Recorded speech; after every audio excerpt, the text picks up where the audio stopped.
சீனரும் தமிழரும் இணைந்து தனி ஓர் அடையாளமாக இருப்பது பெருமை என்றாலும் அது சவால்கள் நிரம்பிய ஒரு பயணம்தான்.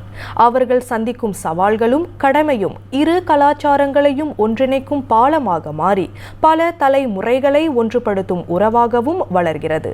அந்த வகையில் இரு கலாச்சாரங்களையும் பின்பற்றி வருவதில் இருக்கும் பொறுப்புகளையும் அனுபவங்களையும் பகிர்ந்து கொள்கின்றார் கோலாலம்பூரை சேர்ந்த சத்திய பிரமாண ஆணையர் சுமித்ரா ஒந்த்ரோஜாமி. இரு கலாச்சாரங்களையும் சமநிலைப்படுத்த வேண்டியது இச்சமூகத்தை சேர்ந்தவர்களின் வாழ்வில் முக்கிய பொறுப்பாக இருந்து வருகிறது. குறிப்பாக பண்டிகைகள், இறை வழிபாடு என்று பல அம்சங்களில் நிறைய வேறுபாடுகள் இருக்கும். சற்று குழப்பமாக இருந்தாலும் இரு தரப்பிலும் பிரச்சனைகள் ஏதுமின்றி முறையாக பின்பற்ற கவனம் செலுத்துவதாக சுமித்ரா ஒந்த்ரோஜாமி தெரிவித்தார். பல இதில் பார்த்தீங்கன்னாக்கா சில விஷயம் தமிழர்கள் கலாச்சாரப்படி முடியும், சீனர்கள் கலாச்சாரப்படி முடியாது. ஸோ எங்களுக்கே ரொம்ப கன்ஃபியூஸாக இருக்கும். இந்த மாதிரி எது முடியும் எது முடியாதுன்ட்டுன்னு சில இது செய்வோம்.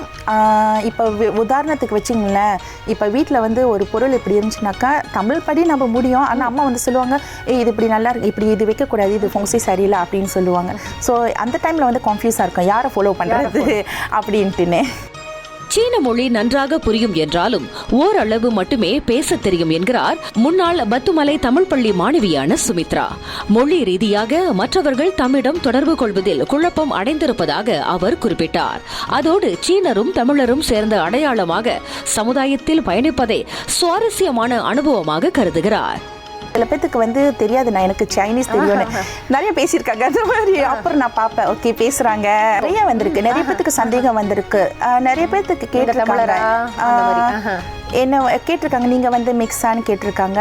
நிறைய பேர் நினைச்சிருக்காங்க நான் மல்லேக்காரர் அப்படின்னு நினைச்சிருக்காங்க.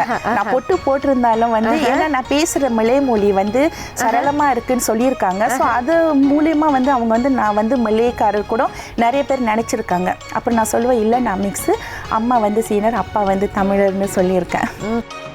இதனிடையே இரு கலாச்சாரங்களை பின்பற்றும் போது குடும்ப உறுப்பினர்களின் ஒத்துழைப்பு மிக அவசியம். அதில் தமிழரான தமது கணவர் சீன பெருநாளை கொண்டாடுவதில் செலுத்தும் ஆர்வமும் தமக்கு வழங்கும் ஒத்துழைப்பும் சிறந்த ஊக்குவிப்பாக இருப்பதாக அவர் கூறினார். இந்த வருடத்துக்கு நீங்கள் பார்த்தீங்கன்னாக்கா என்னை விட அவர் ரொம்ப ஆர்வமாக இருக்காங்க. ஸோ இந்த வாட்டி எனக்கு சர்ப்ரைஸ் கொடுக்கறதுக்காக தங்களவங்களாம் நிறைய சின்ன சின்ன தங்களவங்களாம் வாங்கி அவங்க வீட்டில் அவங்க ரொம்ப ஆர்வமாக இருக்காங்க. அம்மா பேசுனாங்கன்னா அவங்களுக்கு புரியாது. ஸோ என்கிட்ட கேட்பாங்க, உங்கள் அம்மா என்ன சொல்கிறாங்க அப்படின்னு கேட்பாங்க. ரெண்டுத்துக்குமே முதன்மை கொடுப்போம். நம்மளோட தமிழ் கலாச்சாரப்படி தமிழோட பாரம்பரிய இது நிறையா இருக்குது.